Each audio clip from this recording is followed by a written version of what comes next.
Multinational software ಕಂಪನಿಗಳಲ್ಲಿ 26 ವರ್ಷ ಸತತವಾಗಿ ಸೇವೆಯನ್ನ ಸಲ್ಲಿಸಿದ್ದಾರೆ. ಗುರುಜಿಯವರು ವೇದ ವಿಜ್ಞಾನ, ಜ್ಯೋತಿಷ್ಯ ಶಾಸ್ತ್ರ ಹಾಗೂ ಪುರಾತನ ಮುದ್ರಾ, ಮಂತ್ರ, ಯಂತ್ರ, ತಂತ್ರಶಾಸ್ತ್ರಗಳಲ್ಲಿ ಸಂಶೋಧನೆಯನ್ನ ನಡೆಸಿ ಔಷಧಿ ರಹಿತ ಜೀವನವನ್ನ ನಡೆಸೋದು ಹೇಗೆ ಹಾಗೂ ಮನೆಗೊಬ್ಬ ವೈದ್ಯನಾಗೋದು ಹೇಗೆ ಅಂತ ತಿಳಿಸಿಕೊಡ್ತಾ ಬಂದಿದ್ದಾರೆ. ಇದಲ್ಲದೆ ಭೂತ, ಪ್ರೇತ, ಮಾಟ, ಮಂತ್ರ, ತಂತ್ರಗಳ ಬಗ್ಗೆ ಸಂಶೋಧನೆಯನ್ನ ನಡೆಸಿ ಮನೆಗೊಬ್ಬ ಮಾಂತ್ರಿಕ ಮತ್ತು ತಾಂತ್ರಿಕನಾಗೋದು ಹೇಗೆ ಅಂತ ತಿಳಿಸಿಕೊಡ್ತಾ ಬಂದಿದ್ದಾರೆ. ಗುರುಜಿಯವರು ಹಲವಾರು ಪುಸ್ತಕಗಳನ್ನು ಬರೆದು ಸಮಾಜಕ್ಕೆ ಜ್ಞಾನಾರ್ಜನೆಯನ್ನ ಮಾಡಿದ್ದಾರೆ. ಸಮಾಜದ ಹಿತಕ್ಕಾಗಿ ಬೆಂಗಳೂರಿನಿಂದ ಸುಮಾರು 40 ಕಿಲೋಮೀಟರ್ ದೂರದಲ್ಲಿ ಉಚಿತ ಅನಾಥಾಶ್ರಮ, ವೃದ್ಧಾಶ್ರಮ ಹಾಗೂ ಮುದ್ರಾ, ಮಂತ್ರ, ತಂತ್ರ ಸಂಶೋಧನಾ ಕೇಂದ್ರವನ್ನ ಸ್ಥಾಪನೆ ಮಾಡ್ತಾ ಇದ್ದಾರೆ. ಗುರುಜಿಯವರನ್ನ ನಿಮ್ಮೆಲ್ಲರ ಪರವಾಗಿ ಕಾರ್ಯಕ್ರಮಕ್ಕೆ ಸ್ವಾಗತಿಸ್ತಾ ಇದ್ದೇನೆ. ಗುರುಜಿ ನಮಸ್ಕಾರ, ಕಾರ್ಯಕ್ರಮಕ್ಕೆ ಸ್ವಾಗತ. ಆತ್ಮೀಯ ವೀಕ್ಷಕ ಬಾಂಧವರಿಗೆಲ್ಲ ನಮಸ್ಕಾರ. ಗುರುಜಿ, ಇವತ್ತಿನ ಕಾರ್ಯಕ್ರಮದಲ್ಲಿ ನಮ್ಮ ವೀಕ್ಷಕರಿಗೆ ಯಾವ ವಿಚಾರದ ಬಗ್ಗೆ ತಿಳಿಸಿಕೊಡ್ತಾ ಇದ್ದೀರಿ? ಇವತ್ತಿನ ಸಂಚಿಕೆಯಲ್ಲಿ ನಾನು ವೃದ್ಧರಿಗೆ, ವಯಸ್ಸಾದಂಥವ್ರಿಗೆ ಒಂದು ವಿಶೇಷವಾದಂಥ ಸಂಚಿಕೆಯನ್ನು ಮಾಡಬೇಕು ಅಂತ ಬಹಳ ಆಸೆ. ಯಾಕೆಂದರೆ ಸಾಕಷ್ಟು ಜನ ನನ್ನ ಹತ್ರ ಬರ್ತಾರೆ, ವಯಸ್ಸಾದವರು, ರಿಟೈರ್ಡ್ ಆಗಿರೋವಂಥವ್ರು, ಮಕ್ಕಳಿರೋವಂಥವ್ರು, ಮಕ್ಕಳಿಲ್ಲದೆ ಇರೋವಂಥವ್ರು, ಮಕ್ಕಳಿದ್ರು ಸತ್ತೋಗ್ಬಿಟ್ಟಿರ್ತಾರೆ. ಈ ಥರದ್ದು ಸಮಸ್ಯೆಗಳು ಬಹಳಷ್ಟು ಸಮಾಜದಲ್ಲಿ ವಯೋವೃದ್ಧರನ್ನ ಬಹಳ ಹಿಂಸೆ ಕೊಡ್ತಾ ಇದೆ. ಕಳೆದ ತಿಂಗಳ ಒಬ್ಬರು ಬಂದರು. ಪಾಪ ಅವರು HMT ಏನೋ ಕೆಲಸ ಮಾಡ್ಕೊಂಡಿದ್ರಂತೆ. ಓಲೇಟ್ ರಿಟೈರ್ಮೆಂಟ್ ಆಯಿತು, ಫ್ಯಾಕ್ಟ್ರಿ ಕ್ಲೋಸ್ ಆಯಿತು. ಅವ್ರಿಗೆ 3 ಜನ ಮಕ್ಕಳು. ಅವರು ಹಗಲು ರಾತ್ರಿ ದುಡಿದು ಮಕ್ಕಳನ್ನ ಸಾಕಿ ಬೆಳೆಸಿ ಸ್ಕೂಲ್ಗೆಲ್ಲ ಕಳಿಸಿ, ಕಾಲೇಜ್ಗೂ ಕಳಿಸಿ, ಹಗಲು ರಾತ್ರಿ ಮಳೆ, ಗುಡುಗು, ಮಿಂಚು ಅಂದ್ರೆ ದುಡಿದು ಸಾಕಷ್ಟು ಮಕ್ಕಳನ್ನೇ ಬೆಳೆಸಿದ್ರು. ಬೆಳೆಸಿದ ಮೇಲೆ ಒಬ್ಬ ಮಗ ಲವ್ ಮಾಡ್ದ, ಇನ್ನೊಬ್ಬ ಮಗನೂ ಕೂಡ ಲವ್ ಮಾಡ್ದ. ಹೀಗೆ ಬೆಳೆದಾದ ನಂತರ ಅವ್ರಿಗೆ ಯಾವಾಗ ತಮ್ಮನ್ನು ತಾವು ಸಂರಕ್ಷಣೆ ಮಾಡೋಷ್ಟು ನಾಲೆಡ್ಜ್ ಬಂತು, ತಂದೆ ತಾಯಿನೇ ನೆಗ್ಲೆಕ್ಟ್ ಮಾಡಕ್ ಶುರು ಮಾಡಿಬಿಟ್ರು. ಮಾನಸಿಕವಾಗಿ, ದೈಹಿಕವಾಗಿ ಮಕ್ಕಳು, ಗಂಡು ಮಕ್ಕಳು ತಂದೆ ತಾಯಿಗೆ ಹಿಂಸೆ ಕೊಡಕ್ ಶುರು ಮಾಡಿಬಿಟ್ರು. ಅದನ್ನು ಈ ದುಶ್ಚಟಗಳು ಕಲ್ತುಬಿಟ್ರಂತ ಮಕ್ಕಳು ಬಹಳ ಕಷ್ಟ ತಂದೆ ತಾಯಿದವರು ಅವನು ನಿಭಾಯಿಸೋದು. ಇಷ್ಟೆಲ್ಲ ಕಷ್ಟಪಟ್ಟು ಬೆಳೆಸಿದ ಮೇಲೆ ಅಪ್ಪ ಅಮ್ಮರಿಗೆ ಇಟ್ಕೊಂಡ್ಬಂದು ಹೊಡಿಯೋದು, ಹಿಂಸೆ ಕೊಡೋದು, ಹೊಲಸು ಮಾತಾಡೋದು ತಂದೆ ತಾಯಿಗಳಿಗೆ. ಇಷ್ಟೆಲ್ಲ ಮಾಡಿ ಅವ್ರಿಗೆ ಏನಾಯ್ತು ಅಂತಂದ್ರೆ, ನಾವು ಯಾಕೆ ಬದುಕಬೇಕು, ನಾವು ಯಾಕೆ ಇರಬೇಕು ಜೀವನದಲ್ಲಿ, ನಾವು ಯಾರು ನಂಬ್ಕೊಂಡು ಇನ್ವೆಸ್ಟ್ ಮಾಡಿದ್ವೋ, ಸ್ಕೂಲ್ಗೆ, ಕಾಲೇಜ್ಗೆ, ಎಲ್ಲ ಬಟ್ಟೆ, ಊಟ, ತಿಂಡಿ, ಮನೆ, ಆಸ್ತಿ ಎಲ್ಲ ಮಾಡಿ ಇನ್ವೆಸ್ಟ್ ಮಾಡಿದ್ವಿ, ಅವರೇ ನಮ್ಗೆ ನೋವು ಕೊಡುವಾಗ ನಾವು ಯಾತಕ್ಕೆ ಬದುಕಬೇಕು ಅಂತ ಹೇಳಿ ಬಹಳ ವ್ಯಥೆ ಪಟ್ರು. ಇವತ್ತಿನ ಇದು ಒಂದು ಕೇಸು. ಇನ್ನೊಂದು, ಒಬ್ಬ ಮಗ, ಒಬ್ಬನೇ ಮಗ, 2 ಹೆಣ್ಮಕ್ಳು. ಒಬ್ಬ ಮಗ ಅಂತ ಬಹಳ ಪ್ರೀತಿಯಿಂದ ಸಾಕಿದ್ರು. ಅವನೇನ್ ಮಾಡಿದಾನೆ, ಡ್ರಗ್ಸ್ ಅಡಿಕ್ಟ್ ಆಗ್ಬಿಟ್ಟಿದ್ದಾನೆ, ಕುಡಿಯೋದು ಕಲ್ತಿದ್ದಾನೆ, ಸ್ಮೋಕ್ ಮಾಡ್ತಾನೆ, ಕಂಡು ಹೆಣ್ಮಕ್ಳ ಜೊತೆಲ್ಲ ಓಡಾಡ್ತಾನೆ. ತಂದೆ ಗೌರ್ಮೆಂಟ್ ಕೆಲಸದಲ್ಲಿ ಇದ್ದು ರಿಟೈರ್ಡ್ ಆಗಿದ್ದಾರೆ, ಸಾಕಷ್ಟು ಆಸ್ತಿ ಮಾಡಿದ್ದಾರೆ, ಸಾಕಷ್ಟು ಪಿತ್ರಾರ್ಜಿತ ಆಸ್ತಿನೂ ಇದೆ. ಅವನಿಗೆ ಶೋಕಿ ಜಾಸ್ತಿ ಆದ್ಮೇಲೆ ದುಡಿಯೋ ಮನಸ್ಸು ಬಂದಿಲ್ಲ. ನಾನು ಯಾಕೆ ದುಡಿಬೇಕು, ದುಡಿಯೋದ್ರಿಂದ ನನಗೆ ಯಾಕೆ ಇದು, ನಮ್ಮಪ್ಪ ಮಾಡಿಟ್ಟಿದ್ದಲ್ಲ, ಎಂಜಾಯ್ ಮಾಡೋಣ, ಡ್ರಗ್ಸ್ ತಗೊಳ್ಳೋಣ, ಕುಡಿಯೋಣ, ಸೇದೋಣ, ಕಣ್ಕಂಡು ಹೆಣ್ಮಕ್ಳ ಜೊತೆಲ್ಲ ನಾನು ಸುಖ ಪಡೋಣ, ನಾನು ಯಾಕೆ ದುಡಿಬೇಕು ಅಂತ ಹೇಳಿ ಆಸ್ತಿನ ಮುಂದಿಟ್ಕೊಂಡು ಅವನೇನ್ ಮಾಡ್ತಾನೆ, ಸುಖ ಪಡ್ತಾ ಇದ್ದಾನೆ. ಯಾವಾಗ ಅವನು ಹೇಳೋ ತರ ಅಪ್ಪ ಅಮ್ಮ ಕೇಳಲಿಲ್ಲ, ಏನ್ ಮಾಡ್ತಾನೆ, ಅಪ್ಪನಿಗೆ ಹೊಡಿಯೋದು, ಕಿರ್ಚೋದು ಜೋರಾಗಿ, ಆಜು ಬಾಜುವರೆಲ್ಲ ನೋಡೋ ಹಾಗೆ, ಅಕ್ಕಪಕ್ಕದ ಮನೆಯವರೆಲ್ಲ ಕೇಳಿಸ್ಕೊಳ್ಳೋ ಹಾಗೆ, ಬೀದಿಗೆ ಬಂದು ಗಲಾಟೆ ಮಾಡೋದು, ಎಲ್ಲರೂ ನೋಡೋ ಹಾಗೆ. ಈ ಅವಮಾನ ತಡೆಯಕ್ಕಾಗ್ದೇನೆ ಅಪ್ಪ ದುಡ್ಡು ಕೊಡ್ಲಿ, ಆಸ್ತಿನ ಡಿವೈಡ್ ಮಾಡ್ಬಿಡ್ಲಿ, ಆಸ್ತಿ ಎಲ್ಲ ನನ್ನ ಹೆಸರಿಗೆ ಬರೆದು ಬಿಡ್ಲಿ ಅಂತೇಳಿ ಅಪ್ಪನಿಗೆ ಎಲ್ಲರ ಮುಂದೆ ಅವಮಾನ ಮಾಡೋದು. ಮನೇಲಿ ನಮ್ಮ ಅಪ್ಪ ನನಗೆ ಹೊಡಿತಾರೆ, ಬೈತಾರೆ, ನನಗೆ ಊಟ ಹಾಕಲ್ಲ, ತೊಂದರೆ ಕೊಡಲ್ಲ ಅಂತ ಬಂದು ಬಳದವ್ರ ಹೋಗಿ ಹೇಳ್ಕೊಂಡ್ಬರೋದು. ಇಷ್ಟೆಲ್ಲ ಮಾಡಿ ತಂದೆ ತಾಯನ್ನ ಅವಮಾನ ಮಾಡಿ ಅವನು ಸುಖ ತಗೋತಾ ಇದ್ದಾನೆ. ಒಟ್ಟಿನಲ್ಲಿ ಅವನು ದುಡಿಯೋಕೆ ಹೋಗ್ಬಾರ್ದು, ನಾನೇ ಕೆಲ್ಸಕ್ಕೆ ಹೋಗ್ಲಿ, ನೀವು ಮಾಡಿಟ್ಟಿಲ್ವಾ ಅಂಥೇಳಿ. ಆಸ್ತಿ ಮಾಡಿಟ್ಬಿಟ್ಟು ಮಕ್ಕಳಿಗೆ ನಾವು ಹಿಂಸೆ ಪಡೆಯೋ ಬದಲು ನಾವು ಆಸ್ತಿನೇ ಮಾಡದೆ ನಮ್ಮ ಮಕ್ಕಳನ್ನ ಆಸ್ತಿವಂತರಾಗಿ ಮಾಡುವಂತ ಜ್ಞಾನ ಅವಾಗಲೇ ಬಂದಿದ್ರೆ, ಇವತ್ತು ಮನೆ ಮುಂದೆ ಮಗ ಬಂದು ಗಲಾಟೆ ಮಾಡೋದು, ಅಕ್ಕಪಕ್ಕದ ನೋಡೋ ತರ ಕಿರ್ಚೋದು, ಹಿಂಸೆ ಕೊಡೋದು, ಹೊಡಿಯೋದು, ಬಡಿಯೋದು ಎಲ್ಲ ಮಾಡ್ತಿದ್ದಾನೆ. ಪೆನ್ಷನ್ ದುಡ್ಡನ್ನ ಪ್ರತಿ ತಿಂಗಳು ನನ್ನ ಪಾಕೆಟ್ ಮನಿಯಾಗಿ ಬರಬೇಕು, ಇಲ್ಲ ಅಂದ್ರೆ ನಾನು ನಿಮ್ಮ ಮುಂದೆ ನೇಣು ಹಾಕೊಂಡ್ಬಿಡ್ತೀನಿ, ಇಲ್ಲ ನಿನ್ನ ಸಾಯಿಸ್ಬಿಡ್ತೀನಿ ಅಂತ ಒಂದು ಥ್ರೆಟ್ ಮಾಡೋದು, ಬ್ಲ್ಯಾಕ್ ಮೇಲ್ ಮಾಡೋದು, ಇದೆಲ್ಲ ಮಾಡ್ತಿದ್ದಾರೆ. ಇನ್ನೊಂದು ಕಡೆ ಸಂಸಾರದಲ್ಲಿ ಪಾಪ ಅವರು ಒಂದು ಮಗುನ ದತ್ತು ತಗೊಂಡ್ರು, ಮಕ್ಕಳಾಗಿಲ್ಲ ಅಂತೇಳಿ ದತ್ತು ತಗೊಂಡ್ರು, ಬೆಳೆಸಿದ್ರು, ಓದಿಸಿದ್ರು. ಅವನಿಗೂ ಕೂಡ ಬಹಳಷ್ಟು ಆಸ್ತಿ ಮಾಡಿಟ್ಟಿದ್ದಾರೆ. ಆದರೆ ಅವನ ಒಂದು ನಿಜವಾದ ಪ್ಯಾರೆಂಟ್ಸ್ ಯಾರು ದತ್ತು ತಗೊಂಡಿರಲ್ಲ, ಅವ್ರ ತಂದೆ ತಾಯಿಗಳು ಸ್ವಲ್ಪ ಅವನ ಬಗ್ಗೆ ಏನೋ ಒಂದು ರೀತಿ ಏನೋ ಚಾಡಿ ಮಾತು ಹೇಳ್ತಾರೋ ಅಥವಾ ಏನೋ ಗೊತ್ತಿಲ್ಲ, ಮನೆಯಲ್ಲಿ ಸಾಕು ತಂದೆ ತಾಯಿಗೆ ಹಿಂಸೆ ಕೊಡೋದು, ಅದನ್ನ ತಗೊಂಡೋಗ್ಬಿಟ್ಟು ವೈಶ್ಯಾವಟಿಕೆ ಮಾಡೋದು. ಮತ್ತೆ ಆ ತಂದೆ ತಾಯಿ, ಹೆತ್ತ ತಂದೆ ತಾಯಿ ಇದಾರಲ್ಲ, ದತ್ತು ಕೊಡೋಕ್ ಮುಂಚೆ ಇದ್ರ, ಆ ಹೆತ್ತ ತಂದೆ ತಾಯಿನ ಒಬ್ಬ ತಮ್ಮನೂ ಯಾರೋ ಒಬ್ರು ಸೋದರ ಮಾವ ಅನ್ಸುತ್ತೆ, ಅವನಿಗೂ ಸಿಕ್ಕಾಬಟ್ಟೆ ದುರಭ್ಯಾಸ ಮತ್ತೆ ಕೆಟ್ಟ ಚಟಗಳು. ಈ ಹುಡುಗನ ಮುಂದಿಟ್ಕೊಂಡು ಅವನಿಗೂ ಕುಡಿಯೋದು ಕಲ್ಸೋದು, ಅಲ್ಲಿ ಹೋಗೋದು, ಕುದುರೆ ರೈಸ್ ಕಳ್ಸ್ಕೊಳ್ಳೋದು ಎಲ್ಲ ಮಾಡೋದು ಮಾಡಿ ಸಾಕದ ತಂದೆ ತಾಯಿಗೆ ಮಾನಸಿಕವಾಗಿ ದೈಹಿಕವಾಗಿ ಹಿಂಸೆ ಕೊಡ್ತಾ ಇದ್ದಾರೆ. ಇದನ್ನೆಲ್ಲ ಯಾಕೆ ಹೇಳ್ತಾ ಇದ್ದೀನಿ ಅಂದ್ರೆ, ನಾವು ಮದುವೆ ಮಾಡ್ಕೊಂಡು ಮಕ್ಳು ಮಾಡಿಬಿಟ್ಟು ಮಕ್ಳಿಗೋಸ್ಕರ ಆಸ್ತಿ ಮಾಡಿ ಮಾಡಿ ಮಾಡಿ ಮಾಡಬೇಕು ಅಂತ ನಾವು ಟೈಮು ನಮ್ಮ ಎನರ್ಜಿನ ಸ್ಪೆಂಡ್ ಮಾಡಿಬಿಡ್ತೀವಿ. ನಮ್ಮ ಎನರ್ಜಿನ, ನಮ್ಮ ಟೈಮನ್ನ, ನಮ್ಮ ಮನಿಯನ್ನ ಇನ್ವೆಸ್ಟ್ ಮಾಡ್ತೀವಿ. ಓದ್ಸಕ್ಕೆ ಮೆಡಿಕಲ್ ಓದಿಸ್ತೀವಿ, ಇಂಜಿನಿಯರ್ ಮಾಡಿಸ್ತೀವಿ, ಹೊರದೇಶಕ್ಕೆ ಕಳಿಸ್ತೀವಿ, ಇಷ್ಟೆಲ್ಲ ಇನ್ವೆಸ್ಟ್ ಮಾಡ್ತೀವಿ. ನಾಳೆ ನಮ್ಮ ಮಕ್ಳು ಕೊಡೋ ಪ್ರಾಫಿಟ್ ಏನು? ನೋವು, ನಿಂದನೆ, ಹಿಂಸೆ. ಈ ತರ ಟೈಮ್ನ ನಾವು ಇನ್ವೆಸ್ಟ್ ಮಾಡಿಬಿಟ್ಟು ನಾವು ದಾನ ಮಾಡಲಿಲ್ಲ, ಧರ್ಮಗಳ ಮಾಡಲಿಲ್ಲ, ನಮಗೇನು ಬೇಕು ವಯಸ್ಸಾದಂತ ಸಮಯಕ್ಕೆ, ಸತ್ತ ನಂತರ ನಾವೇನ್ ಮಾಡಬೇಕು, ಏನ್ ಸಿಗುತ್ತೆ ನಮ್ಗೆ ಸತ್ತ ನಂತರ ಅನ್ನೋದ್ರ ಬಗ್ಗೆ ಚಿಂತನೆ ಬಿಟ್ಬಿಟ್ಟು ನಾವು ಬರೀ ಆಸ್ತಿ ಮಾಡೋದು, ಸೈಟ್ ಮಾಡೋದು, ಮನೆ ಕಟ್ಸೋದು, ಕಾರ್ಗಳು ತಗೊಳ್ಳೋದ್ರಲ್ಲಿ ನಾವು ನಿರಂತರ ಆಗ್ಬಿಟ್ಟು ಇವತ್ತು ನಮ್ಮ ಮಕ್ಕಳು ನಮಗೆ ಹಿಂಸೆ ಕೊಡ್ತಾ ಇದ್ದಾರೆ. ಆದ್ರಿಂದ ಇಂಥ ನೊಂದಂತ ವೃದ್ಧರಿಗೆ ಅವ್ರು ಸುಖವಾಗಿ ಜೀವನ ನಡೆಸೋದು ಹೇಗೆ, ಅವ್ರ ಪ್ರಾಣ ಬಿಟ್ಟಾಗ ಅವ್ರ ಮೋಕ್ಷ ಹೆಂಗ್ ಸಿಗ್ಬೇಕು ಅನ್ನೋದನ್ನ ನಾನೊಂದು ವಿಶೇಷವಾದ ರಹಸ್ಯವನ್ನ ಇವತ್ತು ಹೇಳ್ಕೊಡ್ತೀನಿ. ಸರಿ ಗುರುಜಿ, ವೃದ್ಧಾಪ್ಯ ಅಂತ ಅಂದ್ರೆ ಅನಾರೋಗ್ಯಗಳ ಆಗರವೇ ಆಗಿರುತ್ತೆ. ಇಂತಹ ಸಂದರ್ಭದಲ್ಲಿ ಮಾನಸಿಕ ಹಿಂಸೆಯೂ ಕೂಡ ಕೊಟ್ರೆ ಆ ವ್ಯಕ್ತಿಗೆ ಇರಲೇಬಾರದು ಅನ್ನುವಂತಹ ಸ್ಥಿತಿಗೆ ಹೊರಟ್ಬಿಡ್ತಾರೆ. ಹೀಗಾಗಿ ಬದುಕಿರುವಾಗ ನೆಮ್ಮದಿಯಿಂದ ಆರೋಗ್ಯಯುತ ಜೀವನ ಸಾಗಿಸಬೇಕು, ಜೊತೆಗೆ ಸತ್ತ ನಂತರವೂ ಕೂಡ ಮೋಕ್ಷ ಸಾಧನೆ ಸಿಗಬೇಕು ಅನ್ನೋದಾದ್ರೆ ಏನ್ ಮಾಡಬೇಕು ಅನ್ನೋದನ್ನ ನಿಮ್ಮಿಂದ ಕೇಳ್ತೀನಿ. ವೀಕ್ಷಕರೇ, ಮುದ್ರಾ ಮೆಡಿಸಿನ್ ಕಾರ್ಯಕ್ರಮದಲ್ಲಿ ಪುಟ್ಟ ವಿರಾಮ.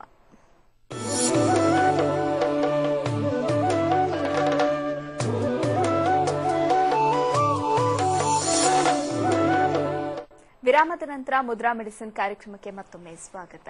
ಗುರುಜಿ, ವೃದ್ಧಾಪ್ಯವನ್ನ ಆರೋಗ್ಯಯುತವಾಗಿ ಕಳಿಬೇಕು, ಮಾನಸಿಕ ಆರೋಗ್ಯವೂ ಕೂಡ ತುಂಬಾನೇ ಇಂಪಾರ್ಟೆಂಟ್ ಆಗಿರುತ್ತೆ ದೈಹಿಕ ಆರೋಗ್ಯದ ಜೊತೆಗೆ. ತದನಂತರ ಸತ್ತ ನಂತರವೂ ಕೂಡ ಮೋಕ್ಷ ಪ್ರಾಪ್ತಿ ಸಿಗಬೇಕು ಅಂದ್ರೆ ಏನ್ ಮಾಡ್ಬೇಕು? ನೋಡಿ, ನಾವು ಬದುಕಿದ್ದಾಗ ನಮ್ಮ ಆರೋಗ್ಯನ ಪಕ್ಕಕ್ಕೆ ಇಟ್ಬಿಟ್ಟು ಬರೀ ಹಣ ಆಸ್ತಿ ಮಾಡಬೇಕು, ಸೈಟ್ ಮಾಡಬೇಕು, ಮನೆ ಮಾಡಬೇಕು, ಎಕರೆಗಟ್ಟಲೆ ಜಮೀನ್ ತೆಗೋಬೇಕು, ಒಂದು 50 ಎಕರೆ 100 ಎಕರೆ ಜಮೀನ್ ಮಾಡಬೇಕು, ಕೋಟಿಗಟ್ಟಲೆ ದುಡ್ಡು ಇಡಬೇಕು ಅಂತೇಳಿ ಅದ್ರ ಬಗ್ಗೆ ಗಮನಕ್ಕೆ ಇಟ್ಬಿಟ್ಟು ನಾವು ಆರೋಗ್ಯನೇ ಮರೆತು ಬಿಡ್ತೀವಿ. ಹಾಗಾದ್ರೆ ಮನುಷ್ಯನಿಗೆ ಆಸ್ತಿ, ಹಣ, ಅಂತಸ್ತು ಬೇಡವಾ? ಆಸ್ತಿ, ಹಣ, ಅಂತಸ್ತು ಅವ್ನಿಗೆ ಎಷ್ಟು ಬೇಕೋ ಅಷ್ಟು ಬೇಕು. ಅದ್ ಬಿಟ್ಬಿಟ್ಟು ನಾನು ಅತಿಯಾಗಿ ಈಗ 25,000 ರೂಪಾಯಿ ಸಂಬಳ ತಗೊಳ್ತೀನಿ, ಜೊತೆ ಸಾಲದು ಅಂದ್ಬಿಟ್ಟು ಪಾರ್ಟ್ ಟೈಮ್ ಆಫೀಸಿಂದ ಬಂದ್ಮೇಲೆ ಇನ್ನೊಂದು 20,000 10,000 ದುಡಿಬೇಕು ಅಂತೇಳಿ ಮತ್ತೆ ಸಂಜೆ 6 ಗಂಟೆ ಮೇಲೆ ದುಡಿತಾ ಹೋದ್ರೆ ಏನಾಗತ್ತೆ? ಇಷ್ಟೆಲ್ಲ ದುಡಿತೀವಿ ತಾನೆ, ಎಲ್ಲ ಮಾಡ್ತೀವಿ ನಾವು. ಹಾಗಿದ್ಮೇಲೆ ನಮ್ಗೆ ಮಕ್ಕಳೇ ನಮ್ಗೆ ಸಂರಕ್ಷಣೆ ಕೊಡ್ಲಿಲ್ಲ ಅಂದ್ರೆ, ನಾವು ಸಂಪಾದನೆ ಮಾಡಿದ ಆಸ್ತಿ ನಮ್ಗೆ ಸಂರಕ್ಷಣೆ ಕೊಡ್ತಿಲ್ಲ, ನಾವು ಊಟ, ತಿಂಡಿ, ಬಟ್ಟೆ, ಸ್ಕೂಲು, ಕಾಲೇಜು ಎಲ್ಲ ಇನ್ವೆಸ್ಟ್ ಮಾಡಿ ಬೆಳೆಸಿದ ಮಕ್ಕಳೇ ನಮಗೆ ಶತ್ರು ಆಗ್ಬಿಟ್ರೆ ನಾನ್ಯಾಕೆ ಆಸ್ತಿ ಮಾಡಬೇಕು? ನನ್ನ ಆರೋಗ್ಯನೇ ಸರಿ ಇಲ್ಲ, ನಾನು ಆಸ್ತಿ ಕಟ್ಕೊಂಡು ಏನ್ ಮಾಡಬೇಕು? ಅದರಿಂದ ನಾವು ಆಸ್ತಿ ಮಾಡೋ ನೆಪದಲ್ಲಿ ಆ ಒಂದು ಟೆನ್ಷನ್ ನಲ್ಲಿ ನಮ್ಮ ಆರೋಗ್ಯನೇ ಕಳ್ಕೊಂಡ್ಬಿಡ್ತೀವಿ. ಚೆನ್ನಾಗಿ ಸಂಪಾದನೆ ಮಾಡ್ತೀವ, ರಿಟೈರ್ಡ್ ಆದ್ಮೇಲೆ ರೋಗಸ್ಥರಾಗ್ಬಿಡ್ತೀವಿ. ಯಾಕೆಂದ್ರೆ ಸಂಪಾದನೆ ನೆಪದಲ್ಲಿ ನಾವು ಎಲ್ಲಾ ಎನರ್ಜಿ, ಟೈಮು ಎಲ್ಲ ಇನ್ವೆಸ್ಟ್ ಮಾಡಿ ಮಾಡಿ ಮಾಡಿ ರಿಟೈರ್ಮೆಂಟ್ ಆದ್ಮೇಲೆ ಕಿಡ್ನಿ ಫೇಲ್ಯೂರ್ ಅಂತೆ, ಪ್ರೋಸ್ಟೇಟ್ ಗ್ಲ್ಯಾಂಡ್ ಕ್ಯಾನ್ಸರ್ ಅಂತೆ, ಮೈಗ್ರೇನ್ ಅಂತೆ, ಹೊಟ್ಟೆ ನೋವಂತೆ, BP ಅಂತೆ, ಗ್ಯಾಸ್ಟ್ರೈಟಿಕ್ಸ್ ಅಂತೆ, ಏನೆಲ್ಲ ಕಾಯಿಲೆಗಳು. ದುಡಿಯುವಾಗ ಏನೂ ಇರಲಿಲ್ಲ, ಚೆನ್ನಾಗಿ ಆಸ್ತಿ ಮಾಡುವಾಗ ಇರಲಿಲ್ಲ, ಎಲ್ಲ ಆಯ್ತಲ್ಲ, ಈಗ ಸುಮ್ಮನೆ ಕೂತಿದ್ವಲ್ಲ, ಈಗ ಶುರುವಾಗತ್ತೆ ಅವಾಗಿನ ನಡೆದಿದ್ದು. 25 ವರ್ಷ, 35 ವರ್ಷದಲ್ಲಿ, 40 ವರ್ಷದಲ್ಲಿ, 45, 50 ವರ್ಷದಲ್ಲಿ ನಾವು ಮಾಡಿದಂತ ಎಲ್ಲ ಮಹಾಪಾಪಗಳನ್ನೆಲ್ಲ ರಿಟೈರ್ಡ್ ಆದ್ಮೇಲೆ ಒಂಥರ ದೊಡ್ಡ ಸರ್ಕಸ್ ತರ ತೋರಿಸುತ್ತೆ. ಆಗ ಏನ್ ಮಾಡೋದು? ಆರ್ಥರೈಟಿಸ್ ಬರುತ್ತೆ, ಹೇಳಕ್ಕಾಗಲ್ಲ, ಕೂರಕ್ಕಾಗಲ್ಲ, ಕೆಮ್ಮು, ಅಸ್ತಮ ಏನೆಲ್ಲ ಬಂದಿರುತ್ತೆ. ಆಗ ನನ್ನ ಆಸ್ತಿ 5,000 ರೂಪಾಯಿ 2,000 ರೂಪಾಯಿ ನೋಟ್ ತಿಂದ್ರೆ ನನ್ ಜ್ವರ ಹೋಗಲ್ಲ, 500 ರೂಪಾಯಿ ನೋಟ್ ಅಗದು ತಿಂದುಬಿಟ್ರೆ ನನ್ನ ಹೊಟ್ಟೆ ನೋವು ಹೋಗಲ್ಲ, 50 ರೂಪಾಯಿ ನೋಟ್ ನಾನು ಅಗದು ತಿಂದುಬಿಟ್ರೆ ನನ್ನ ಮೈಗ್ರೇನ್ ಹೋಗಲ್ಲ. ದುಡ್ಡಿದೆ, ಆಸ್ತಿ ಇದೆ, ಕಾರು, ಬಂಗ್ಲೆ, ಮನೆ, ಮಠ ಎಲ್ಲ ಇದೆ, ಆರೋಗ್ಯನೇ ಇಲ್ಲ ಅಂದ್ಮೇಲೆ ನಾನು ಯಾಕೆ ಅಷ್ಟು ಸ್ಟ್ರೈನ್ ತಗೋಬೇಕು? ಇಷ್ಟೆಲ್ಲ ಇದು ಕೂಡ ನನ್ನ ಮಕ್ಕಳು ನನ್ನ ವಯಸ್ಸಾದಂತ ಕಾಲಕ್ಕೆ ನೋಡ್ಕೊಳ್ಳಿ ಅಂತ ನಾನು ಕಷ್ಟಪಟ್ರೆ, ನಾನು ವಯಸ್ಸಾದಂತ ಕಾಲಕ್ಕೆ ಕಾಲಲ್ಲಿ ಓದಿಯೋದು, ಬೈಯೋದು, ತುಂಬಿ ಸಭೆಯಲ್ಲಿ ಅವಮಾನ ಮಾಡೋದು, ಎಲ್ಲಾ ಕಡೆ ನನ್ನ ಬಗ್ಗೆ ಕೆಟ್ಟದಾಗ ಅಪಪ್ರಚಾರ ಮಾಡೋದಾಗಿದ್ರೆ ಯಾಕೆ ನನ್ನ ಮಕ್ಕಳಿಗೆ ಇನ್ವೆಸ್ಟ್ ಮಾಡಬೇಕು? ಮಕ್ಕಳು ಯಾಕೆ ಪಡಿತೀವಿ? ವಯಸ್ಸಾದಂತ ಕಾಲದಲ್ಲಿ ನಮಗೆ ಚೆನ್ನಾಗಿ ನೋಡ್ಕೊಳ್ಳಿ ಅಂತ ತಾನೆ. ಆದ್ರೆ ವಯಸ್ಸಾದ ಕಾಲದಲ್ಲಿ ನಮ್ಗೆ ಹಿಂಸೆ ಕೊಡೋದಾದ್ರೆ, ಟಾರ್ಚರ್ ಕೊಡೋದಾದ್ರೆ, ಹರಾಸ್ಮೆಂಟ್ ಮಾಡೋದಾದ್ರೆ ಮಕ್ಕಳೇ ಇಲ್ಲ ಅಂದ್ರೆ ಅಷ್ಟು ವಾಸಿ ಅನ್ಸುತ್ತೆ. ಆದ್ರಿಂದ ನಮ್ಮ ಪೂರ್ವ ಜನ್ಮದ ಕರ್ಮ. ಎಷ್ಟೋ ಜನ ನಾನು ಜಾತಕ ನೋಡಿದಾಗ, ಎಷ್ಟೋ ಜನಕ್ಕೆ ಪರಕಾಯ ಪ್ರವೇಶ ಮಾಡಿದಾಗ ಸ್ವಂತ ಮಗನೇ ಇವತ್ತು ನಮ್ಗೆ ಹಿಂಸೆ ಕೊಡ್ತಿದ್ದಾನಂದ್ರೆ ಓದ ಜನ್ಮದಲ್ಲಿ ಅವನಿಗೆ ಋಣ ಬಾಧೆ ಇತ್ತು, ಮಗನಾಗಿ ಹುಟ್ಟುಬಿಟ್ಟು ಇವತ್ತು ಅದು ಚೆನ್ನಾಗಿ ವಸೂಲಿ ಮಾಡ್ಕೊತಾ ಇದ್ದಾನೆ. ಒಡೆದು ಬೈದು ಕೂಗಾಡಿ ಎಲ್ಲ ಮಾಡಿ ಎಲ್ಲ ಹಿಂಸೆ ಕೊಟ್ಟು ಇವತ್ತು ಅವನು ಸುಖ ತಗೋತಾ ಇದ್ದಾನೆ. ಋಣ ಇಲ್ಲದೆ ಯಾರೂ ಗಲಾಟೆ ಮಾಡೋಕ್ಕಾಗಲ್ಲ, ಋಣ ಇಲ್ಲದೆ ಯಾವುದೂ ಬರೋದಿಲ್ಲ, ಋಣ ಇಲ್ಲದೆ ಯಾವುದೂ ಹೋಗೋದಿಲ್ಲ. ಹಾಗಾಗಿ ಎಷ್ಟೋ ಜನ ನಾನು ಅಬ್ಸರ್ವ್ ಮಾಡಿದಾಗ ಓದ್ ಜನ್ಮದಲ್ಲಿ ಅವನೊಬ್ಬ ಓದ್ ಜನ್ಮದಲ್ಲಿ ನೀವು ನನಗೆ ಸಾಲ ಕೊಟ್ಟಿದ್ರಿ, ನೀವು ನನಗೆ ನಾನು ತೀರಿಸ್ಲಿಲ್ಲ, ನೀವೇನ್ ಮಾಡ್ತೀರಿ? ಈ ಬರ್ತಲ್ಲಿ ನೀವು ನನ್ನ ಮನೇಲಿ ಮಗನಾಗೋ ಮಗಳಾಗೋ ಹುಟ್ಟುಬಿಡ್ತೀರಾ, ನಂದೆಲ್ಲ ಎಷ್ಟು ಬೇಕೋ ಅಷ್ಟು ವಜಾ ಮಾಡ್ಕೊಂಡ್ಬಿಡ್ತೀರಾ.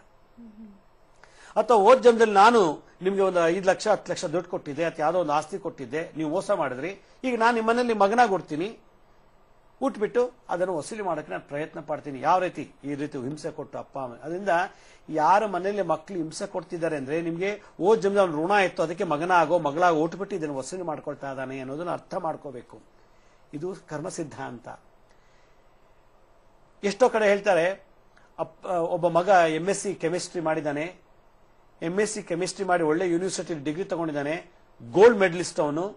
ಅವನಿಗೆ ಪುಸ್ತಕದ ಬದನೆಕಾಯಿ ಅಷ್ಟೇ, ಪುಸ್ತಕದಲ್ಲಿ ಚೆನ್ನಾಗಿ ಓದಿ ಡಿಗ್ರಿ ತಗೊಂಡಿದ್ದಾನೆ, ಪ್ರಾಪಂಚಿಕ ಜೀವನ ಲೌಕಿಕ ಜೀವನದಲ್ಲಿ ಜ್ಞಾನ ಇಲ್ಲ.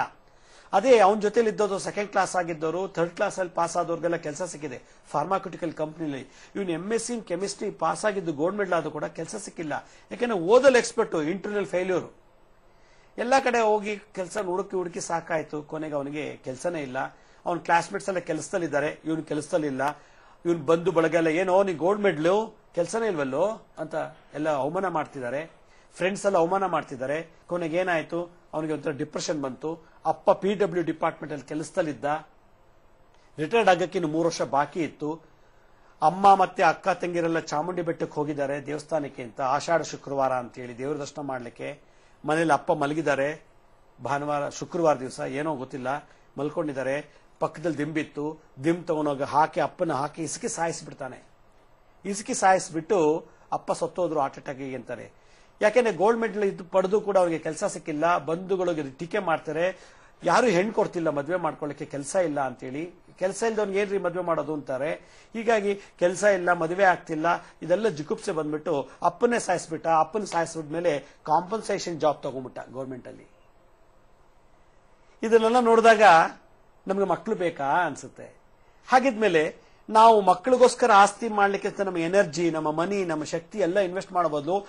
ನಾವು ಕೈಕಾಲು ಗಟ್ಟಿ ಇದ್ದಾಗಲೇ ಒಂದು ದಾನ ಧರ್ಮಗಳನ್ನ ಜಪ ತಪಗಳನ್ನ ಮಾಡಿದ್ರೆ ಆ ಫಲ, ದಾನದ ಫಲ, ಜಪದ ಫಲ, ಪೂಜಾ ಫಲ, ಹೋಮದ ಫಲ ಮಕ್ಕಳಿಗೆ ಸನ್ಬುದ್ಧಿ ಕೊಡ್ತಿತ್ತೋ ಏನೋ ಗೊತ್ತಿಲ್ಲ. ಹೀಗಾಗಿ ಮಕ್ಕಳೇ ನಮಗೆ ಈ ತರ ಸಾಯಿಸ್ಬಿಟ್ಟು ಅಂತಂದ್ರೆ, ಮಕ್ಕಳೇ ನಮಗೆ ಟಾರ್ಚರ್ ಮಾಡ್ತಾರೆ ಅಂದ್ರೆ, ಮಕ್ಕಳೇ ಊಟದಲ್ಲಿ ವಿಷ ಹಾಕಿ ಸಾಯಿಸ್ಬಿಡ್ತಾರೆ ಅಂತಂದ್ರೆ ಯಾಕೆ ಮಕ್ಕಳು ಪಡಿಬೇಕು ನಾವು? ಹಾಗೆ ನಾನು ಬಂಜೆ ಆಗಿ ಮಕ್ಕಳಿಂದಾನೆ ಚೆನ್ನಾಗಿರೋಣ, ಈ ವರ್ಷ ಚೆನ್ನಾಗಿ ಮಂಜೆ ಮಾಡೋಣ, ದುಡಿದು ಚೆನ್ನಾಗಿ ತಿಂದು ಬಡವ್ರಿಗೆ ಕುಂಟ್ರಿಗೆ ದಾನ ಮಾಡೋಣ, ನೆಕ್ಸ್ಟ್ ಬರ್ತ್ ನಮ್ಗೆ ಇನ್ನೂ ಒಳ್ಳೆ ಸುಖ ಕೊಡ್ತಾನೆ. ನಮ್ಮ ಮಕ್ಕಳು ನಮ್ದು ಅಂತ ಹೇಳ್ಬಿಟ್ಟು ನಾವು ಸಾಕಿದಾಗ ಅಪ್ಪನಿಗೆ ಹೊಡೆಯೋದು, ಮಗಳು ಕೂಡ ಅಮ್ಮನಿಗೆ ಬೈಯೋದು, ಮಗಳು ಕೂಡ ಅಪ್ಪನಿಗೆ ಹಿಂಸೆ ಕೊಡೋದು, ಅಪ್ಪ ಅಮ್ಮನ ಸ್ಥಾನಮಾನಕ್ಕೆ ಧಕ್ಕೆ ತರುವಂತ ಮಕ್ಕಳಿದ್ದಾಗ ಶ್ರೇಯಸ್ಸಾಗೋದಿಲ್ಲ. ಹೀಗಾಗಿ ಈ ತರದಲ್ಲಿ ನಡೀತಿರಂತ ವೃದ್ಧರಿಗೆ, ವೃದ್ಧಾಪ್ಯದಲ್ಲಿ ಇರೋರಿಗೆ ಈ ನೋವನ್ನ ಬಗ್ಗೆ ಕಾಂಪನ್ಸೇಟ್ ಮಾಡ್ಕೊಳ್ಳೋದು ಹೇಗೆ? ಮಗ ಸರಿ ಇಲ್ಲ, ಮಗಳು ಸರಿ, ಓಕೆ ಬಿಡಿ. ಆದ್ರೆ ಏನೋ ಮಾಡಿದ್ರಿ, ಜನ್ಮ ಕೊಟ್ಟಿದ್ದೀರಾ, ಆ ಜನ್ಮ ಕೊಟ್ಟಿದ್ದ ತಪ್ಪಿಗೆ ಆಸ್ತಿ ಮಾಡಿದ್ದೀರಾ, ಜನ್ಮ ಕೊಟ್ಟಿದ್ದ ತಪ್ಪಿಗೆ ಹೊಡಿಸ್ಕೊತಾ ಇದ್ದೀರಾ, ಜನ್ಮ ಕೊಟ್ಟಿದ್ದ ತಪ್ಪಿಗೆ ಬಯಸ್ಕೊತಾ ಇದ್ದೀರಾ. ಅದು ಇದು ಎಲ್ಲಿ ತನಕ, ಎಲ್ಲಿವರೆಗೆ ಈ ನೋವು? ಅದರಿಂದ ಅಂತವರಿಗೆ ಮಕ್ಕಳಿಂದ ತೊಂದರೆ ಆಗಬಾರ್ದು, ನಮಗೆ ಮಕ್ಕಳು ನಮಗೆ ಬೈಬಾರ್ದು.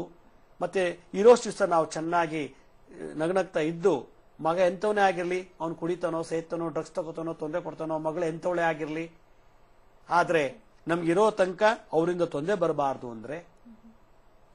ಅನ್ನೋದಾಗಿದ್ರೆ, ಮತ್ತೆ ಇದುವರೆಗೂ ನಾವು ಮಾಡಿದಂತ ಮಹಾ ತಪ್ಪುಗಳು, ಮಕ್ಕಳಿಗೋಸ್ಕರ ಸುಳ್ಳು ಹೇಳಿ ನಾನು ಲಂಚ ತಗೊಂಡೆ, ಆಸ್ತಿಗೂ ಮಕ್ಕಳಿಗೆ ಓದಿಸ್ಬೇಕು, MBBS ಮಾಡಬೇಕು, ಡಾಕ್ಟರ್ ಮಾಡಬೇಕು, ಇಂಜಿನಿಯರ್ ಮಾಡಬೇಕು, CA ಮಾಡಬೇಕು, ಫಾರಿನ್ ಕಳಿಸ್ಬೇಕು ಅಂತೇಳಿ ಇನ್ನೊಬ್ಬರಿಗೆ ಸುಳ್ಳು ಹೇಳದೆ, ಲಂಚ ತಗೊಂಡೆ, ಕೊಲೆ ಮಾಡಿಸ್ದೆ, ಏನೆಲ್ಲ ಮಾಡಿದ್ ಕೋಟಿಗಟ್ಟದ್ರು ಸಂಪಾದನೆ ಮಾಡಿಬಿಟ್ಟೆ. ಆದ್ರೆ ಆ ಆಸ್ತಿ ಇದೆ, ಆದ್ರೆ ಆಸ್ತಿನ ಅನುಭವಿಸಕ್ಕೆ ನಿಮಗೂ ಇಲ್ಲ.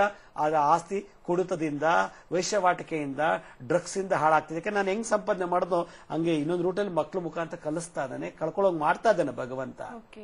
ಆ ಒಂದು ನೋವನ್ನ ಭರಿಸ್ಬೇಕು ಅಂತಂದ್ರೆ ಇರೋಷ್ಟು ದಿವಸ ನಾವು ಆರೋಗ್ಯವಾಗಿದ್ದು ಈ ಮಾಡಿದಂತ ಕರ್ಮನ ಮುಕ್ತಿ ಪಡಿಬೇಕು ಅಂತಂದ್ರೆ ಏನ್ ಮಂತ್ರ ಹೇಳ್ಬೇಕು, ಏನ್ ತಂತ್ರ ಮಾಡಬೇಕು ಅನ್ನೋದನ್ನ ವೃದ್ಧರಿಗೆ ನಾನು ಇವತ್ತನ್ನು ಹೇಳಲಿಕ್ಕೆ ಇಷ್ಟಪಡ್ತೀನಿ. ಸರಿ ಗುರುಜಿ, ಮಕ್ಕಳನ್ನೇ ಆಸ್ತಿಯನ್ನಾಗಿ ಬೆಳೆಸ್ತಾರೆ ಪೋಷಕರು, ಆದ್ರೆ ವೃದ್ಧಾಪ್ಯದಲ್ಲಿ ಮಕ್ಕಳು ಈ ರೀತಿಯಾದಂತಹ ದ್ರೋಹ ಮಾಡಿಬಿಟ್ರೆ ಅದಕ್ಕಿಂತ ಹೆಚ್ಚಿನ ನೋವು ಮತ್ತೊಂದಿಲ್ಲ ಅಂತಾನೆ ಹೇಳ್ಬಹುದು. ಇದಕ್ಕೆ ನೆಮ್ಮದಿಯ ಜೀವನ ಸಾಧಿಸಬೇಕು ಅಂತ ಅಂದ್ರೆ ವೃದ್ಧಾಪ್ಯದಲ್ಲಿ ನೆಮ್ಮದಿಯಿಂದ ಜೀವನ ಮಾಡಬೇಕು ಅಂತ ಅಂದ್ರೆ ಯಾವ ರೀತಿ ಮುದ್ರಾ ಮಂತ್ರ ತಂತ್ರದ ಮುಖಾಂತರ ಹೇಗೆ ಪರಿಹಾರವನ್ನ ಕಂಡುಕೊಳ್ಳೋದು ಅನ್ನೋದನ್ನ ನಿಮ್ಮಿಂದ ಕೇಳ್ತೀನಿ. ವೀಕ್ಷಕರೇ, ಮುದ್ರಾ ಮೆಡಿಸಿನ್ ಕಾರ್ಯಕ್ರಮದಲ್ಲಿ ಪುಟ್ಟ ವಿರಾಮ.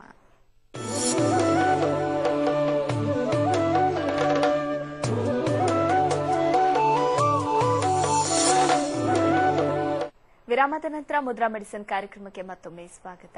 ಗುರುಜಿ, ಈ ರೀತಿ ವೃದ್ಧಾಪ್ಯದಲ್ಲಿ ಸಂಕಷ್ಟವನ್ನ ಎದುರಿಸ್ತಾ ಇರುವಂತಹ ವೃದ್ಧರು ಅಥವಾ ಪೋಷಕರು ಯಾವ ರೀತಿಯಾದಂತಹ ನೆಮ್ಮದಿಯಾದಂತಹ ಜೀವನವನ್ನ ಕಾಣಬಹುದು, ಇದಕ್ಕೆ ಪರಿಹಾರ ಏನಿದೆ? ನೋಡಿ, ಇದು ಒಂದು ಬಹಳ ವಿಶೇಷವಾದ ಗಂಭೀರವಾದಂತಹ ಸಮಸ್ಯೆ. ನಮ್ಮ ಮಕ್ಕಳೇ ಸರ್ವಸ್ವ ಅಂತ ಹೇಳಿ ನಾವು ಬೆಳೆಸ್ಬಿಡ್ತೀವಿ. ನಮ್ಮ ಮಕ್ಕಳೇ ನಮ್ಮ ದೊಡ್ಡ ಆಸ್ತಿ ಅಂತೀವಿ. ಆದ್ರೆ ನಮ್ಮ ಆಸ್ತಿ ನಮ್ಮನ್ನು ಕಾಪಾಡಲಿಲ್ಲ ಅಂದ್ರೆ ನಮ್ಮ ಮಕ್ಕಳಾದ್ರೂ ಕಾಪಾಡಲಿ ಅಂತ ಆಸೆಯಲ್ಲಿ ಬೆಳೆಸ್ತೀವಿ. ಆದರೆ ನಮ್ಮ ಮಕ್ಕಳೇ ನಮಗೆ ಹೊಡೆಯೋದು, ಬೈಯೋದು, ಹೊರ್ಗಾಕೋದು, ಹಿಂಸೆ ಕೊಡ್ತಾರೆ. ಅದರಿಂದ ಏನೋ ತಪ್ಪು ಮಾಡಿ ಆಸ್ತಿ ಮಾಡಿಬಿಟ್ಟಿದೀವಿ. ಯಾವ ರೂಪದಲ್ಲೋ ಧರ್ಮವಾಗಿ ದುಡಿದು ಆಸ್ತಿ ಮಾಡಿದೀವೋ, ಅನ್ಯಾಯ ಮಾರ್ಗದಲ್ಲಿ ನಾವು ಆಸ್ತಿ ಮಾಡಿಟ್ಟಿದೀವೋ, ಆ ಪಾಪನಾದ್ರೂ ಕಳ್ಕೊಳ್ಳಿಕ್ಕೆ ಇದೊಂದು ಜನ್ಮದಲ್ಲಿ ನಾವು ಅದನ್ನ ಒಂದು ಪ್ರಯತ್ನ ಮಾಡಲೇಬೇಕು, ಪರಿಹಾರ ಮಾಡ್ಕೊಳ್ಳೇಬೇಕು. ಇಂತಹ ಮಕ್ಕಳಿಗೆ ಜನ್ಮ ಕೊಟ್ಟಿದ್ದಕ್ಕಾದ್ರೂ ನಾವು ಪ್ರಾಯಶ್ಚಿತ್ತ ಮಾಡ್ಕೊಂಡೇ ಸಾಯಬೇಕು. ಇಲ್ಲಾಂದ್ರೆ ಮೋಕ್ಷನೂ ಸಿಗೋದಿಲ್ಲ, ಮುಕ್ತಿನೂ ಸಿಗೋದಿಲ್ಲ. ಅದರಿಂದ ನಾವು ಇಂಥ ಮಕ್ಕಳಿಗೆ ಜನ್ಮ ಕೊಟ್ಟಿದ್ದೀವಿ ಅಂತ ನಾವು ಕೊರಗೋ ಬದಲು ಇಷ್ಟೆಲ್ಲ ಮಾಡಿದ ಆಸ್ತಿನ ನಾನು ಹೆಂಗೆ ಅನ್ಯಾಯದಲ್ಲಿ ಸಂಪಾದನೆ ಮಾಡೋದು ಹಾಗೆ ನಮ್ಮ ಮಕ್ಕಳು ಅನ್ಯಾಯದಲ್ಲಿ ಕಳೆದು ಬಿಡ್ತಾರೆ. ಅದಂತೂ ಸತ್ಯ, ಕಲಿಯುಗದ ಮಹಿಮೆ ಅದು. ಅದರಿಂದ ನಮಗೆ ಈಗಲಾರು ಜ್ಞಾನೋದಯ ಆಗ್ಲಿಲ್ಲ ಅಂದ್ರೆ, ವಯಸ್ಸಾದ್ಮೇಲೆ, ರಿಟೈರ್ಡ್ ಆದ್ಮೇಲೆ ಜ್ಞಾನೋದಯ ಆಗ್ಲಿಲ್ಲ ಅಂದ್ರೆ ಇನ್ನೆಷ್ಟೇ ಜನ್ಮ ಬಂದರೂ ಜ್ಞಾನೋದಯ ಆಗೋದಿಲ್ಲ. ಅದಕ್ಕೆ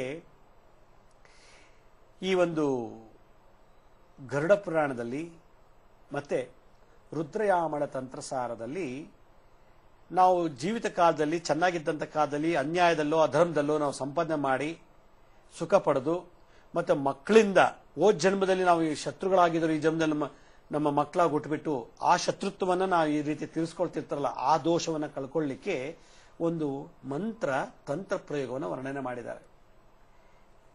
ಮಣಿಕರ್ಣಿಕಾ ಅಂತ ಒಂದು ವಿಶೇಷವಾದಂಥ ಒಂದು ಪ್ರೋಸೆಸ್, ಅದು ವಿಧಿವಿಧಾನ.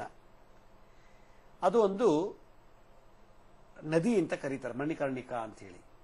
ಅದು ಎಲ್ಲಿದೆಯೋ ಗೊತ್ತಿಲ್ಲ ಜಗತ್ತಿನಲ್ಲಿ, ಆದ್ರೆ ಮಣಿಕರ್ಣಿಕಾ ಅಂತ ಒಂದು ನದಿ ಇದೆ ಅಂತೇಳಿ. ಅದು ಹುಡ್ಕೊಂಡೋಗಿ ಸ್ನಾನ ಮಾಡೋಕ್ಕಾಗಲ್ಲ, ಎಲ್ಲಿದೆ ಅಂತ ಗೊತ್ತಿಲ್ಲ. ಆದ್ರೆ ಆ ಮಂತ್ರದಲ್ಲಿ ಆ ಶಕ್ತಿ ಇದೆ ಅಂತೇಳಿ ಈ ಒಂದು ತಂತ್ರಸಾರದಲ್ಲಿ ಹೇಳ್ತಾರೆ. ನಾನು ಬದುಕಿದ್ದಾಗ ಅನ್ಯಾಯ ಮಾರ್ಗದಲ್ಲಿ ಲಂಚ ತಗೊಂಡು, ಮೋಸ ಮಾಡಿ, ಇನ್ನೊಬ್ಬರಿಗೆ ಸುಳ್ಳು ಹೇಳಿ, ಅಪಪ್ರಚಾರ ಏನೋ ಒಂದು ಮಾಡಿ ಸಂಪಾದನೆ ಮಾಡಿಟ್ಟೆ.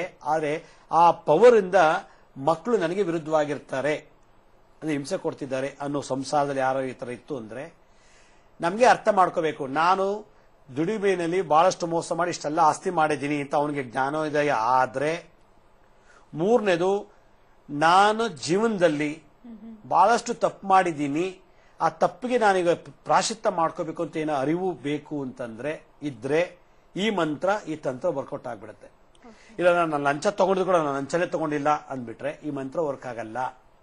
ಮತ್ತೆ ನಾನು ಎಷ್ಟೇ ಮೋಸ ಮಾಡಿ, ಅವ್ರಿಗೆ ಮೋಸ ಮಾಡಿ, ಇವ್ರು ಮೋಸ ಮಾಡಿ, ಅಲ್ಲಿ ಕದ್ದು ಇಲ್ಲಿ ಕದ್ದು ಎಲ್ಲ ತಂದು ನಾನು ದೊಡ್ಡಾಗಿ 500 ಎಕರೆ ಜಮೀನು, ಒಂದು 50 ಬಿಲ್ಡಿಂಗು, ಒಂದು 50 ಕಮರ್ಷಿಯಲ್ ಕಾಂಪ್ಲೆಕ್ಸ್ ಎಲ್ಲ ಕಟ್ಟಿಬಿಟ್ಟಿದ್ರೆ ಈಗಲಾರು ಜ್ಞಾನೋದಯ ಆಗ್ಲಿ, ನಾನು ಅನ್ಯಾಯ ಮಾಡಿ ಇಷ್ಟೆಲ್ಲ ಆಸ್ತಿ ಸಂಪಾದನೆ ಮಾಡಿದ್ದೀನಿ ಅನ್ನೋದಾಗಿದ್ರೆ ಮಾತ್ರ ಮುಕ್ತಿ ಮೋಕ್ಷ ಮಾಡ್ಕೊಳ್ಬೇಕು. ಅದು ಮಾಡ್ಕೊಳ್ದೇನೆ ಹೋಗ್ಬಿಟ್ಟ ಅಂತಂದ್ರೆ ಈ ಆಸ್ತಿ ನಮ್ಮ ಮಕ್ಳು ಕಳೆದು ಬಿಡ್ತಾರೆ, ನಮಗೂ ಹಿಂಸೆ ಕೊಟ್ಟು ಸಾಯಿಸ್ಬಿಡ್ತಾರೆ. ಆ ಒಂದು ದುರಂತ ನಡಿಬಾರ್ದು ಅನ್ನೋದಾಗಿದ್ರೆ ಓಂ ಮಂ ಮಣಿಕರ್ಣಿಕೆ ಪ್ರಣವಾತ್ಮಿಕೆ ನಮಃ ಅನ್ನೋ ಮಂತ್ರ ಜಪ ಮಾಡು ಅಂತ ಹೇಳ್ತದೆ. ಓಂ ಮಂ ಮಣಿಕರ್ಣಿಕೆ ಪ್ರಣವಾತ್ಮಿಕೆ ನಮಃ ಅನ್ನೋ ಒಂದು ಮಂತ್ರವನ್ನ ದಿನನಿತ್ಯ 108 ಸಲ ಜಪ ಮಾಡಬೇಕು. ವೃದ್ಧರು, ವೃದ್ಧಾಪ್ಯರು, ಯಾರ ಮನೆಯಲ್ಲಿ ನಮ್ಮ ಮಕ್ಕಳು ಗಂಡಾಗ್ಲಿ ಹೆಣ್ಣಾಗ್ಲಿ ನಮ್ಗೆ ಹಿಂಸೆ ಕೊಡ್ತಿದ್ದಾರೋ ತಂದೆ ತಾಯಿಗೆ, ಯಾವ ಶಕ್ತಿ ಇದ್ದಾಗ ದುಡಿಯುವಾಗ ಅನ್ಯಾಯ ಮೋಸ ವಂಚನೆಗಳಿಂದ ಸಂಪಾದನೆ ಮಾಡಿಟ್ಟಿರುವಂತ ಆಸ್ತಿ ಮಾಡಿಟ್ಟಿದ್ದಂತ ವ್ಯಕ್ತಿಗಳು ಈ ಮಂತ್ರ ಜಪ ಮಾಡಿದ್ರೆ ಮಾತ್ರ ಅವರಿಗೆ ಮುಕ್ತಿ ಮೋಕ್ಷ. ಇಲ್ಲ ಅಂದ್ರೆ ಬಹಳ ಕಷ್ಟ ಅವ್ರದ್ದು ಲೈಫಲ್ಲಿ. ಅದನ್ನು ಹೇಗೆ ಆ ಕರ್ಮವನ್ನು ಕಳ್ಕೊಳ್ಳೋದು? ಓಂ ಮಂ ಮಣಿಕರ್ಣಿಕೆ ಪ್ರಣವಾತ್ಮಿಕೆ ನಮಃ. ಓಂ ಮಂ ಮಣಿಕರ್ಣಿಕೆ ಪ್ರಣವಾತ್ಮಿಕೆ ನಮಃ ಅನ್ನೋ ಮಂತ್ರವನ್ನ ದಿನನಿತ್ಯ 108 ಸಲ ಜಪ ಮಾಡ್ಬೇಕಂತೆ. ಯಾವಾಗ? ಸೂರ್ಯ ಉದಯ ಆಗೋಕ್ ಮುಂಚೆ. ಯಾವ ದಿಕ್ಕಲ್ಲಾರು ಕುತ್ಕೊಳ್ಳಿ, ಹೆಂಗಾರು ಕುತ್ಕೊಳ್ಳಿ, ಕುರ್ಚಿ ಮೇಲೆ ಕುತ್ಕೋತೀರಾ, ನೆಲ ಮೇಲೆ ಕುತ್ಕೋತೀರಾ, ಎಲ್ಲೋ ಕುತ್ಕೊಳ್ಳಿ.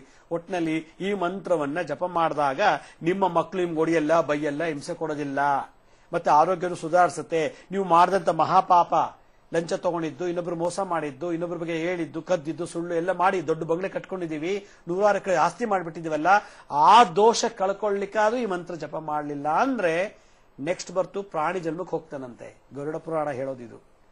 ನೀವು ಒಳ್ಳೆ ಜನ್ಮ ಕೊಟ್ಟಿದ್ದೆ, ಅನ್ಯಾಯದ ಸಂಪಾದನೆ ಮಾಡಿದೆ, ಜಗತ್ತಿಗೆ ಏನು ಮಾಡಲಿಲ್ಲ, ಸಮಾಜಕ್ಕೆ ಏನು ಮಾಡಲಿಲ್ಲ, ನೀನೆಲ್ಲ ಮಾಡಿಟ್ಟೆ, ನೋಡಿ ನಿನ್ ಮಕ್ಕಳೇ ನಿನ್ಗೆ ಹಿಂಸೆ ಕೊಡ್ತಾ ಇದಾರೆ. ನೀನ್ ಮಾಡಿದಂತ ಮಹಾ ಆಸ್ತಿ ಪಾಸ್ತಿ ಏನಿದೆಯೋ ಅದೆಲ್ಲ ಸ್ವಂತ ಶಕ್ತಿ ಧರ್ಮ ಮಾರ್ಗವಾಗಲ್ಲ, ಅನ್ಯಾಯ ಮಾರ್ಗದಲ್ಲಿ ಸಂಪಾದನೆ ಮಾಡಿದ್ಯಾ. ಆದ್ರಿಂದ ನೀವು ಮತ್ತೆ ಮನುಷ್ಯ ಜನ್ಮ ಲಾಯಕಲ್ಲ, ಬಾ ಕಾಡಲ್ಲೋ ಎಲ್ಲೋ ನದಿ ಒಳಗೋ ಮೊಸಳೆ ಆಗೋ ತಿಮ್ಮಳ ಆಗೋ ಕಾಡಲ್ಲೋ ಸಿಂಹನೋ ಹುಲಿನೋ ಆಗಿ ನೀನು ಹುಡು. ನೀನು ಮನುಷ್ಯನ ಜನ್ಮಕ್ಕೆ ಸಮಾಜ ವಾಸ ಮಾಡ್ಲಿಕ್ಕೆ ಅನಾಲಾಯಕೋ, ನಿಮಗೆ ಪ್ರಾಣಿ ಜನ್ಮನೆ ಕಟ್ಟಿಟ್ಟ ಬುತ್ತಿ ಅನ್ನೋ ಒಂದು ಜನ್ಮಕ್ಕೆ ಹೋಗ್ತೆ ಅಂತ ಗರುಡ ಪುರಾಣದಲ್ಲಿ ಇದು ಉಲ್ಲೇಖನ ಮಾಡ್ತಾರೆ. ಬ್ರಹ್ಮವೈವಸ್ವತ ಪುರಾಣದಲ್ಲಿ ಕೂಡ ಪ್ರಾಣಿಗಳು ಹೇಗಾಗ್ತಾರೆ ಅನ್ನೋದಕ್ಕೆ ಇದು ಕಡೆ ಒಂದು ಕಥೆ ಹೇಳ್ತಾರೆ. ಅದರಿಂದ ಈ ಒಂದು ಅಧರ್ಮದಲ್ಲಿ ಜೀವನ ನಡೆಸಿ ಅಧರ್ಮದ ಮಕ್ಕಳನ್ನು ನಾವು ಜನ್ಮ ಕೊಟ್ಟು ಇನ್ನೊಂದು ಸಂದರ್ಭ ಬಂದಾಗ ಓಂ ಮಂ ಮಣಿಕರ್ಣಿಕೆ ಪ್ರಣವಾತ್ಮಿಕೆ ನಮಃ ಅನ್ನೋ ಮಂತ್ರವನ್ನು ಜಪ ಮಾಡು 108 ಸಲ ಅಂತ. ಇದು ಮಂತ್ರ ದಿನನಿತ್ಯ ಮಾಡಬೇಕು. ಲಂಚ ತೆಗೆದು ದೋಷ ಹೋಗ್ಬೇಕು, ಬೈದಿದ್ದು ಮಾಡಿದೆಲ್ಲ ಕಳ್ಕೋಬೇಕು ಅಂದ್ರೆ ಓಂ ಮಂ ಮಣಿಕರ್ಣಿಕೆ ಪ್ರಣವಾತ್ಮಿಕೆ ನಮಃ ನ ಜಪ ಮಾಡಬೇಕು. ಇದು ಜಪ ಮಾಡೋದ್ರಿಂದ ಆತ್ಮದಲ್ಲಿ ಕ್ಲೀನ್ ಆಗ್ತದೆ ಅಂತ. ತಂತ್ರ ಮಾಡಬೇಕು. ತಂತ್ರ ಏನು? ಒಂದು ಹಿಡಿ ತುಳಸಿ ಇಟ್ಕೋಬೇಕಂತೆ. ಸೂರ್ಯ ಉದಯ ಆದ ನಂತರ, ಸೂರ್ಯ ಉದಯಕ್ಕೆ ಮುಂಚೆ ಈ ಜಪ ಮಾಡಬೇಕು. ಸೂರ್ಯ ಉದಯ ಆದ ನಂತರ ಒಂದು ಕೈನಲ್ಲಿ ತುಳಸಿ ಇಟ್ಕೊಂಡು ಓಂ ಮಂ ಮಣಿಕರ್ಣಿಕೆ ಪ್ರಣವಾತ್ಮಿಕೆ ನಮಃ ಅನ್ನೋ ಮಂತ್ರನ 108 ಸಲ ಜಪ ಮಾಡಿಬಿಟ್ಟು ಅದರಲ್ಲಿ 2 ದಳ ಅಥವಾ 3 ದಳನ ತುಳಸಿ ತಾನ್ ತಿಂದು ಉಳಿದಿದ್ದು ತಗೊಂಡು ವಿಷ್ಣುವಿನ ಪಾದಕ್ಕೆ ಅರ್ಪಿಸ್ಬೇಕಂತೆ. ಆಗ ಅವನಿಗೆ ಮೋಕ್ಷನಾರು ಸಿಗ್ಬೋದು, ಮುಕ್ತಿಯಾರು ಸಿಗ್ಬೋದು. ಮೋಕ್ಷ ಅಂದ್ರೆ ಕೋಟಿಗೊಬ್ಬನಿಗೆ, ಮುಕ್ತಿ ಅಂದ್ರೆ ಸ್ವಲ್ಪ ದಿವಸ ದೈವ ಸಾನ್ನಿಧ್ಯದಲ್ಲಿ ಇರ್ತಾನೆ. ಇಲ್ಲ ರೀಬರ್ತ್ ಆಗೋದಾಗಿದ್ರೆ ರೀಬರ್ತ್ ಇರುತ್ತೆ. ಅದರಿಂದ ಒಂದು ಆತ್ಮಕ್ಕೆ ಮೋಕ್ಷನೂ ಸಿಗುತ್ತೆ, ಮುಕ್ತಿನೂ ಸಿಗ್ಬೋದು. ಮೋಕ್ಷ ಮುಕ್ತಿ ಎರಡೂ ಸಿಕ್ಕಿಲ್ಲ ಅಂದ್ರೆ ರೀಬರ್ತ್ ಅಂತೂ ಗ್ಯಾರಂಟಿ. ಅದರಿಂದ ಆ ರೀಬರ್ತ್ ಆರು ಒಳ್ಳೆ ಜಾಗದಲ್ಲಿ ಒಳ್ಳೆ ಮನೆಯಲ್ಲಿ ಉಡಬೇಕು. ಅಂಗವಿಕಲತೆ ಇರಬಾರ್ದು. ಒಳ್ಳೆ ಮನೆಯಲ್ಲಿ ಟಿವಿ, ಕಾರು, ಫ್ರಿಜ್ಜು, ಮನೆ ಎಲ್ಲ ಚೆನ್ನಾಗಿರುವಂತ ಮನೇಲಿ ಮತ್ತೆ ಉಡಬೇಕು ಅನ್ನೋದಾಗಿದ್ರೆ ಈ ಮಂತ್ರ ಜಪ ಮಾಡಿ, ಈ ತಂತ್ರವನ್ನು ಮಾಡು ಅಂತ ಹೇಳಿ ಬ್ರಹ್ಮವೈವಸ್ವತ ಪುರಾಣ ಭಾಗವತದಲ್ಲಿ ಗರುಡ ಪುರಾಣದಲ್ಲಿ ಹೇಳ್ತಾರೆ. ಅದರಿಂದ ಓಂ ಮಂ ಮಣಿಕರ್ಣಿಕೆ ಪ್ರಣವಾತ್ಮಿಕೆ ನಮ ಅನ್ನೋ ಮಂತ್ರನ ಹೇಳಿ ಆ ತುಳಸಿ ದಳಕ್ಕೆ ಆ ಮಂತ್ರನ ಅಭಿಮಂತ್ರಿಸಿ ಅದರಲ್ಲಿ 2 ತಿಂದು, 2 ತಿನ್ನೋದ್ರಿಂದ ಆರೋಗ್ಯ ಪ್ರಾಪ್ತಿ ಆಗತ್ತೆ.